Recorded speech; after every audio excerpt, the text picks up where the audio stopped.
Un saludo al teleauditorio. Estamos en una nueva emisión del programa Conceptos en Juego del Instituto de Ciencias Sociales de la Universidad Juárez del Estado de Durango. Y de nuevo aquí estamos Elizabeth, Alejandro, Joaquín, un saludo y bienvenidos de nuevo a estas charlas que tenemos periódicamente. El concepto que hoy estamos, que vamos a platicar un poco en torno a él, es sobre la cuestión de la identidad. Es decir, la construcción del ser, cómo va imbricado esta cuestión de la constitución del ser desde lo individual, pero también desde lo colectivo. Es decir, qué tanto influye lo colectivo en la conformación del ser, o también podemos hablar de una conformación individual del ser a partir de sus vivencias, de sus experiencias, la identidad. ¿Qué procesos? ¿Hay procesos biológicos, fisiológicos que sustentan la conformación del ser como individuo en sociedad? Sí, de hecho, bueno, aquí se tendrían que manejar dos aspectos. Uno, el cerebro social, es decir, de parte del individuo hacia la adaptación hacia la sociedad, y otra, la sociedad y la influencia que tiene hacia el individuo.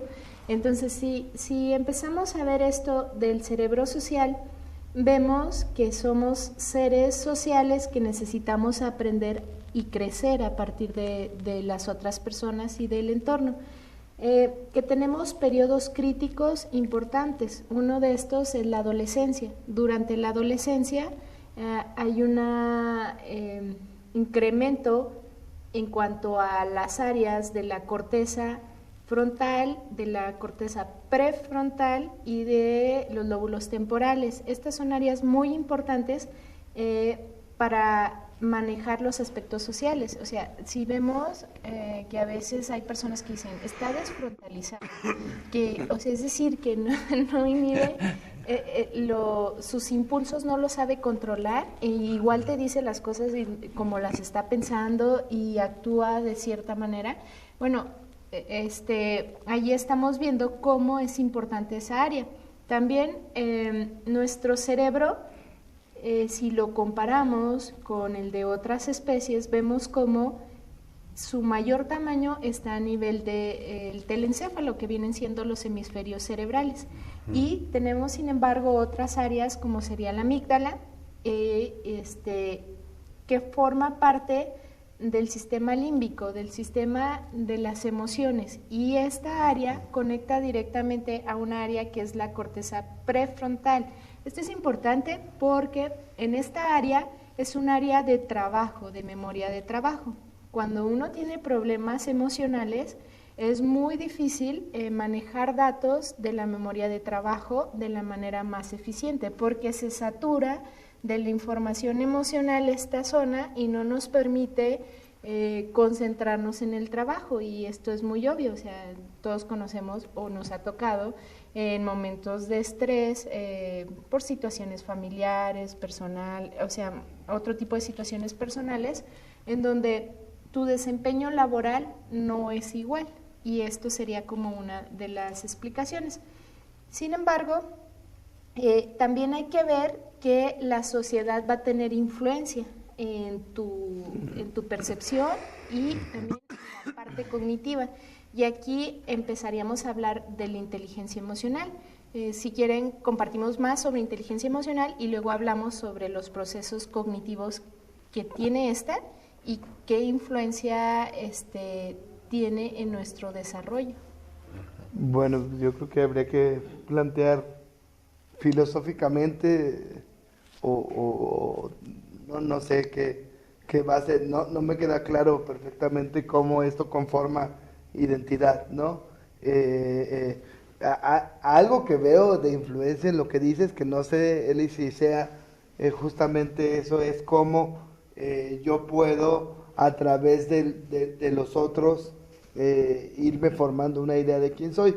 Yo quisiera partir en este sentido porque de tres nociones y a lo mejor poner esas tres nociones en la mesa y a ver si podemos jugar con la idea de una conformación de identidad.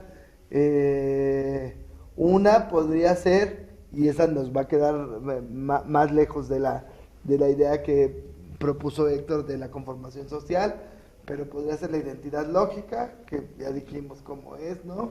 A igual a, eso quizá acá no se va a tocar. La otra podría ser una identidad personal. Esta identidad personal ya es hablando de la persona y hablando de la manifestación del cuerpo dentro de una sociedad y cómo estamos conformados, después de lo personal o particular a una cuestión social como un tercer tipo de identidad, ¿no? Pero incluso este primer momento de la identificación de uno con uno mismo, este primer movimiento puede tener que ver con procesos que involucren a la mente o que involucren otro tipo de cuestiones, pero creo que es un proceso que se va complejizando desde el lado más interior, porque aquí hemos hablado con los televidentes de tolerancia, de todas estas maneras en las que los demás van interactuando conmigo y del modo en el que yo voy interactuando con ellos, ¿no? Y cómo nos entendemos todos a partir de eso. Pero hablando de identidad, es decir, quién soy y quién soy en referencia a, creo que es un proceso que va de lo más íntimo hasta esta posible identificación con el resto y que va de muchos procesos que se van haciendo muy complejos y que tienen muchos puntos de abordaje que involucran al final a nuestra sociedad como un último punto. Me interesaría aquí tocar el punto de la conciencia. Cuando hablamos de identidad, hablamos de diferenciación, pero también de reconocimiento. Nos reconocemos a nosotros mismos y reconocemos a los nuestros, pero también diferenciamos a los ajenos y a los diferentes. Esta diferenciación que puede partir de lo más burdo y básico como el color de la piel, que es la base del racismo, es decir, el considerar que perteneces a algo diferente de los otros por cuestiones muy identificables, y después ya cuestiones más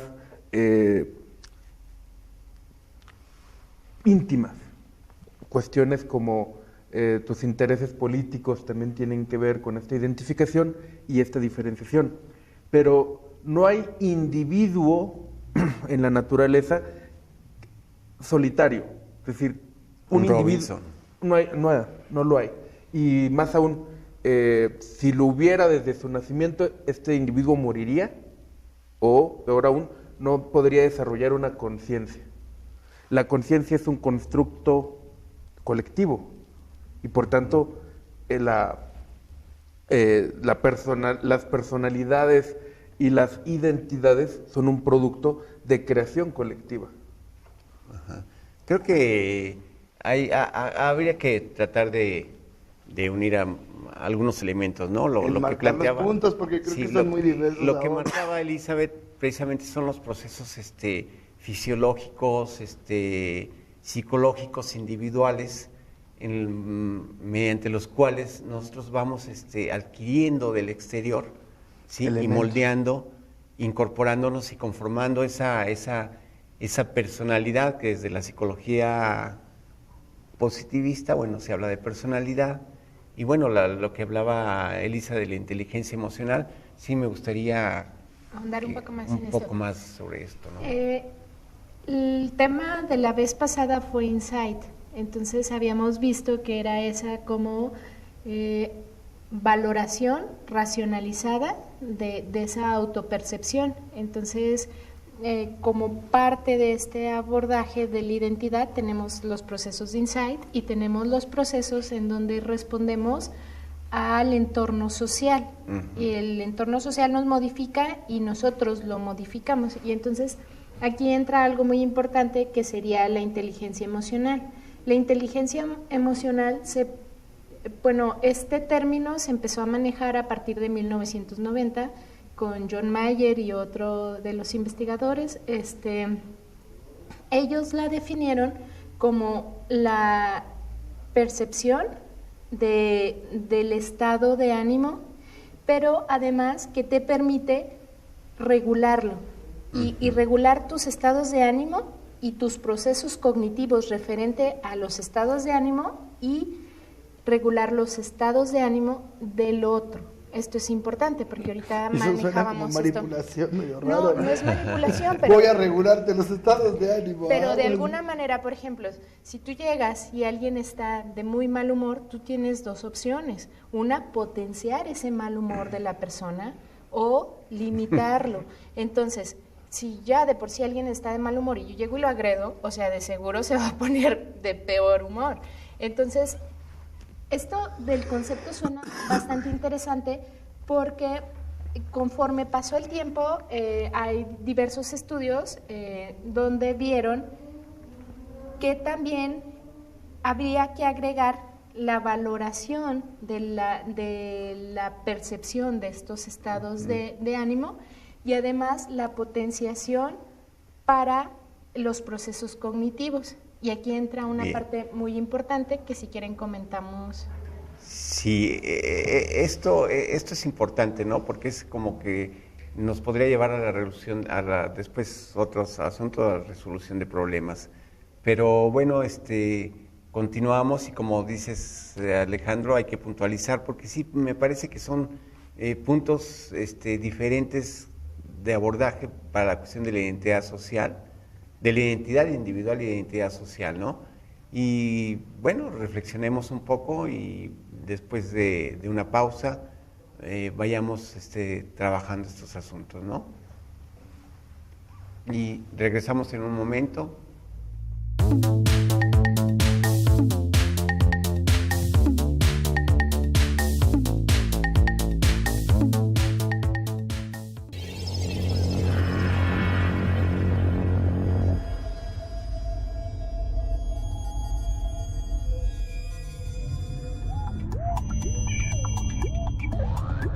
En nuestra máxima casa de estudios, algo importante se está gestando.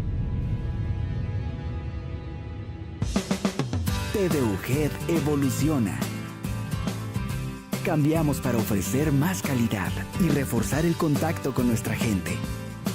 Porque se puede ser actual, manteniendo las raíces. Y aunque nos vemos distintos, vas a reconocernos. TVUGED ha renacido. Con visión universitaria.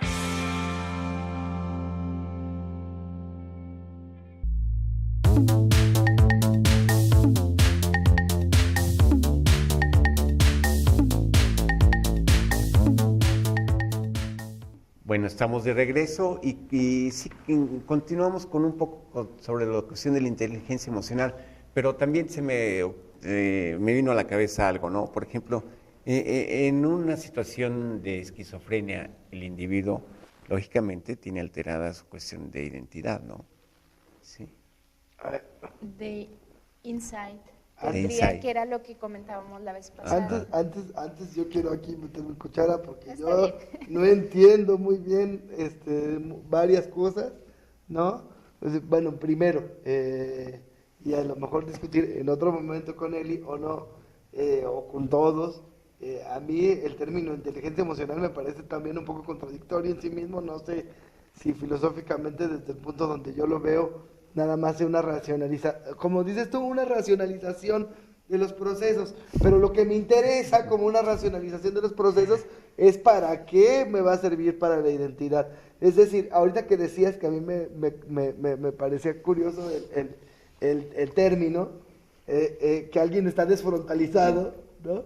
que no tiene a lo mejor esta reserva para decir o no decir cosas, por ejemplo, hacia los demás, me recordaba un poco, y que a lo mejor yo lo quiero anclar a la identidad hacia allá, ya me dirán si no lo anclo y si de plano no estamos jugando en los mismos terrenos, pero a lo mejor esta cuestión que era el super yo, ¿no?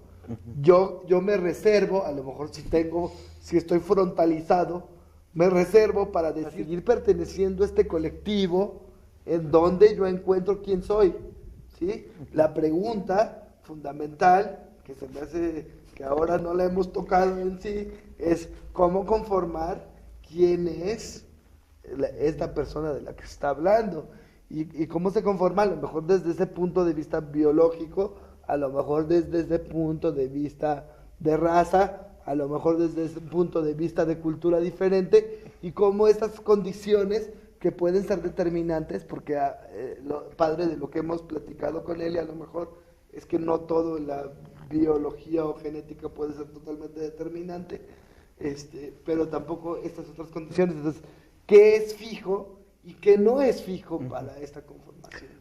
Me parece importante tocar esto. Tanto la cuestión de el término raza como el término inteligencia emocional son etiquetas para determinar un determinado estándar. Determinar el determinado estándar. Un determinado estándar, disculpa. Determinar un estándar, gracias, en donde vemos por un lado aquello que es mejor para el desarrollo emocional del individuo, según estos investigadores, y por el otro, el desarrollo social que genera esta unión de individuos con semejanzas fisiológicas. Pero, a final de cuentas, son casilleros donde se colocan, o donde nos colocamos, donde colocamos a otros y donde los identificamos. Cuando llevamos a cabo el proceso de reflexión, es decir, esta concientización sobre nosotros mismos, a veces somos muy permisivos y a veces muy duros con nosotros mismos. Es decir, o nosotros nos colocamos en un ámbito de crítica, o nosotros pasamos cualquier acción como válida por ser nosotros los que la llevamos a cabo. Entonces, esa identidad colectiva a la que me refería es una identidad colectiva de diferentes dimensiones. Una cosa es irle a los Pumas, otra es ser un universitario de la UNAM, y otra cosa muy diferente es ser un catedrático dentro de la institución. Es decir, pero hay una identificación con una institución base, que es la UNAM. Pero la identidad de esos tres grupos que he señalado es diferente a la hora de ellos mismos ubicarse. Es que, por ejemplo, aquí en cuanto a lo que manejabas, sí parece confuso, pero tenemos que tomar que la identidad va a tener ciertos aspectos físicos, en donde entra la anatomía, ¿okay? Va a tener aspectos psicológicos, sí, y va a tener aspectos psicológicos. Y en los aspectos psicológicos entra la parte del insight, que ya manejamos anteriormente, y entra la parte social, ¿ok? Entonces, por eso empezamos a hablar de la inteligencia emocional.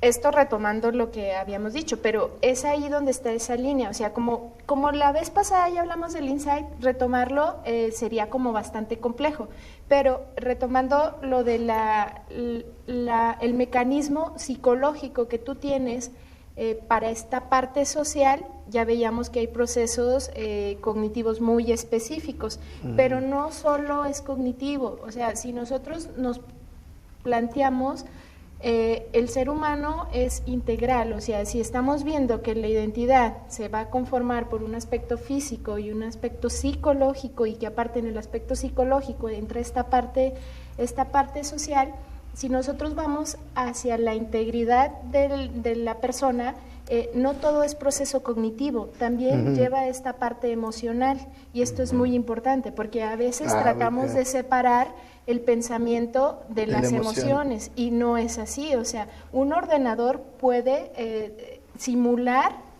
o mejorar incluso algunos procesos cognitivos, pero no puede hasta el momento tener esta parte emocional e incluirla. Esta parte emocional ya habíamos hablado mucho tiempo atrás sobre la intuición y cómo forma parte de, que en su momento puede ser una ventaja o puede ser una desventaja. Sí. Sin embargo, aquí en lo de la inteligencia emocional, esto es importante porque conlleva otro proceso, no es puramente cognitivo, y nosotros tenemos un parámetro para el desarrollo óptimo, como lo mencionaba Joaquín, del individuo. Tenemos que el desarrollo óptimo, el éxito o la plenitud, como quisieran llamarlo, el 80% está dado por la inteligencia emocional y el 20% está dado por el proceso cognitivo, y esto es muy relevante. Esto porque conlleva a la resolución de problemas, al enfoque, es decir, la facilitación del proceso cognitivo. Vamos a poner un ejemplo. La depresión te puede llevar a una pseudodemencia y te puede también condicionar una demencia. La depresión, estamos hablando de procesos que te llevan a un estado alterado de ánimo, ¿ok? Si se fijan, ahí ya metemos la parte emocional, y la parte emocional puede ser tan compleja que te dé datos de una demencia, porque no te permite el funcionamiento óptimo de aquella persona, y esto es bastante relevante. Y no, entonces, esto digamos, este estado de enfermedad no lo hace encontrar su identidad o cómo sería. Sí, o sea, sí tiene su identidad, pero no puede potenciarla. Ok, tú tienes una identidad y esa identidad te permite incluirte a nivel social, y el nivel social también influye en ti. Yo ahí creo que es una cuestión no de que la identidad te permita acceder a esto, sino que es en este conjunto de relaciones que se están llevando a cabo que se genera la identidad. Es decir, la identidad no es un concepto real per se, sino que involucra la interacción. Alguno lo podría decir que es un concepto real, algún platónico, pero que nos esté viendo. En totalidad, la cuestión es, estas relaciones que nosotros forjamos son aquello que llamamos identidad. O sea, son aquello que llamamos la generación de quehacer consciente, o nos conduce a, tú eres un filósofo, entonces tienes una identidad de filósofo, pero se emplea este término de identidad de que antes incluso de que hubieras cursado primaria, tú ya estabas designado a ser filósofo. Y creo... Eso ya tendría que ver con que esas condiciones determinantes para cualquier identidad sean inescapables. Hay una teoría muy interesante. Ahí ya no sabemos, yo no podría sostener. Hay una teoría muy interesante que eso habla de esto, o sea, es la teoría de Dunbar. Y esta teoría expresa que el tipo de interacción social que tú puedes tener se puede clasificar hasta en 150 tipos diferentes. Y entonces, pero estos tipos van a generar procesos cognitivos que te llevan a formar tu identidad, en cuanto a lo que dice Joaquín. Creo que, cómo hay esta interacción. A mí me parece que yo distingo, es una precisión muy personal, que lo que plantea Elizabeth va más orientado hacia la cuestión de actitudes, ¿sí?, y respuestas que puede dar el individuo, ¿sí? Y lo que ustedes están señalando, Alejandro y Joaquín, son la conformación de la identidad, ¿no? Digamos, es decir, ¿cómo nos constituimos en un nosotros, en un yo, pues frente a los otros, ¿verdad? Ese sería un punto de partida. ¿Cómo vamos incorporando lo que nos permite decir, yo soy esto, soy un mexicano, soy en fin, pero... Bueno, con toda esta serie de juegos que hemos jugado hoy, me parece que al televidente le va a resultar más complicado hoy jugar con nosotros que otras veces, porque dimos puntos muy diversos, pero la idea es justamente, y yo vuelvo a preguntar, ¿cómo es que podemos responder o cómo es que alguien puede responder, o sea, a través de esos procesos, o sea, a través de esas relaciones, o sea, a través de la sociedad, responder a quién soy? Porque ese quién soy, además, va a tener va a tener que responder hacia el mundo exterior, ¿sí? Podemos preguntarnos por esa conformación propia, pero además, después ese yo conformado de un modo o de otro, va a tener una obligación o deber o vida o experiencia de responder ante el mundo. Y entonces son estas identidades, ¿no? El filósofo, el profesor, o el que nada más es mexicano cuando juega la selección, y entonces ahí se queda la identidad. ¿Y qué hacemos? ¿No? Sí. Considero que tanto la cuestión biológica como esta cuestión de entender el concepto es, a final de cuentas, parte de esa necesidad por encontrarnos e identificarnos. Bien, Llegar a pues relaciones yo creo que nos comuniquen, ¿no? Sí. Que nos comuniquen. esos planteamientos habría que retomarlos en otro siguiente programa. Yo los invitaría a ir reflexionando sobre el asunto. La cuestión es esta, ¿no?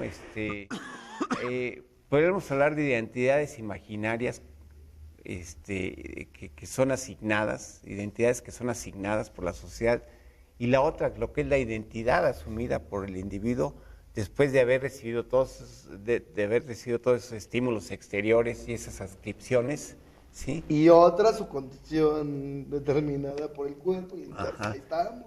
Y bueno, ahora queda la pregunta de quién soy, ¿verdad? ¿Quién Y soy? los invitamos a la siguiente emisión de Conceptos en Juego.